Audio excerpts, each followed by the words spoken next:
અમદાવાદમાં નોંધાયેલા વિવાદાસ્પદ આંતરધર્મીય લગ્ન મામલે આજે મહત્વપૂર્ણ વળાંક આવ્યો છે।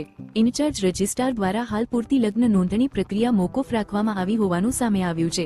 આ મુદ્દે વિશ્વ હિન્દુ પરિષદના અસારવા જિલ્લા અધ્યક્ષ શ્રેયાંશ શાહે જણાવ્યું હતું કે હાઈકોર્ટના આજના ઓર્ડર છતાં સમગ્ર મામલો વિવાદાસ્પદ હોવાથી રજિસ્ટ્રાર કચેરી ખાતે કરવામાં આવેલી રજૂઆતને ધ્યાનમાં રાખી હાલ પૂરતા લગ્ન મોકૂફ રાખવામાં આવ્યા છે।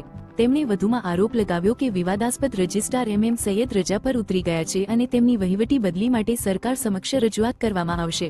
આ સમગ્ર મામલે હવે શહેરમાં રાજકીય અને સામાજિક ચર્ચા વધુ તેજ બની છે। મુસ્લિમ છોકરો અહીંયા લગ્ન કરવા આવવાના છે તેની માહિતી મળતા વિશ્વ હિન્દુ પરિષદ બજરંગ દળના કાર્યકર્તાઓ સૌ અહીંયા આવી પહોંચ્યા હતા। ત્યારબાદ અમે રજિસ્ટ્રારને મળીને રજૂઆત કરેલી હતી। ત્યારે અમને માહિતી મળી હતી કે જે વિવાદાસ્પદ સૈયદ સાહેબ છે જે એનો રજિસ્ટ્રાર તે આજે રજા ઉપર જાણી જોઈને ઉતરી ગયો છે। એટલે જે ચાર્જમાં અધિકારી હતા તેમને અમે રજૂઆત કરી કે ભાઈ તમે તો ચાર્જમાં તો તમે શું કરવા માથે લો છો। એટલે એમણે અમારી માંગણીને ગ્રાહ્ય રાખી અને તેમણે આ અત્યારે હાલ પૂરતું મોકૂફ રાખ્યું છે। આગળ શું હતું?